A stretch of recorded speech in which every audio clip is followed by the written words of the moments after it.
His hot blue eyes looked into hers, fully aware of what she was doing. Tetro's anger cooled to guilt, then to steel. The lion has dared. Waitress, he said, go back to school. Tell the teachers everything that's happened and find an aging spell that can reverse the cave's curse. Send word to us once you find it. He saw Dot quivering in the corner and gave her a wink. Get Dot back to her young and beautiful self while you're at it. Dot went pink, looking embarrassed, but standing up straighter. Agatha knew the gifts of Tetro's charm, even in the dullest of moments.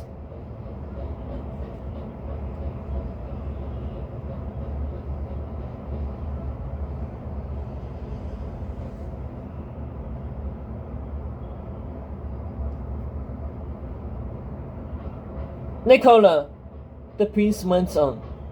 Go with my mother to George Jolie. Find out what their queen means about giving Japan a key. I spent time with Mattie, the queen's daughter, when I was young. Queen Jacinda's loyalties to the snake might be softer than they seem. Agatha and I still stay here. Pussy's the neighboring kingdom to the north, which means Japan is close.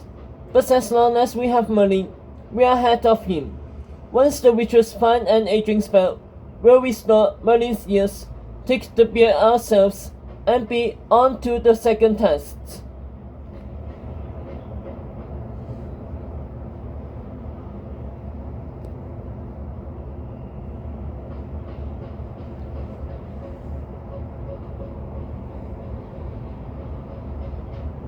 Something's bothering me, Dot pitched, glowing on her fingernails. The scroll said we'll find the answer to the first test where wizard trees grow. Not this nonsense again, Hester scrolled. The answer is Merlin's beard, not some tree. Then why did the test mention trees at all? And the dark contest. Agatha felt that prickling unease again. That niggling doubt that plucked at her on the way here. Wizard trees ants will, Guinevere whispered, siding with Hester. Just an expression. Comes from a fairy tale about a tree that once grew as the 4 points.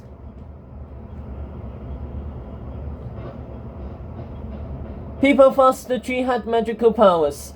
That it could answer any question you asked it, said Tedros.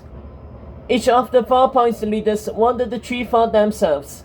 That's how the 4 points war started. The war that killed that. Over a tree. In the end, they found it didn't have any powers at all. Just an ordinary birch. Storian told his tale as a warning. Think I read that story, Nicola remembered. The tale of a king who asked the wizard tree a question and climbed on it, looking for the answer. But each branch just grew into another tree and then another, until he climbed so high he was burnt by the sun. See? Just a rat hurrying to throw us off, Hester chested down. But if you'd like to go hunting for wizard trees with dots, be my guest. I'll go to school alone and find a spell that can actually save us. Agatha trusted Hester's confidence, her doubts lifting.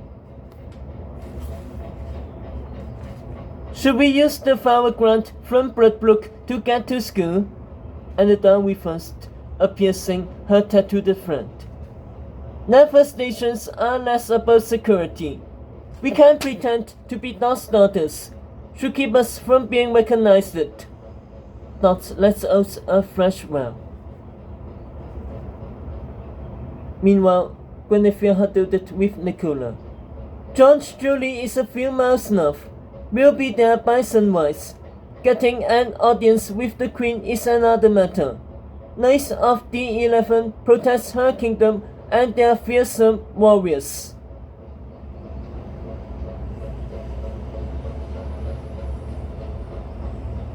Till we went alone must just leap through, said the first year.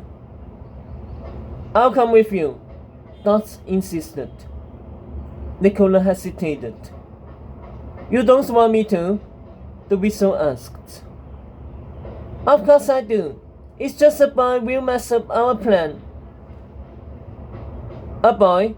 I'm your boyfriend, Hot blustered. I'm not allowed to even look at Sophie, my soulmate, but you can slug me off like I'm any old boy off the streets. And here I thought I was your soulmate, Nicola replied. Hot blinked at her, realizing what she had said. Stay here with me, mate, Tedros peeped awkwardly, slapping a hat on his shoulder. A man with may come in handy. Get a talent of your own, why don't you? Hot murmured, but Tedros was already hastening the west through the door.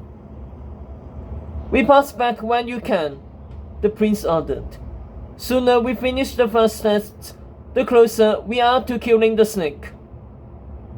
The witches had stood out, along with Nicola and Guinevere, no one offering goodbyes. Nicola slammed the door behind her.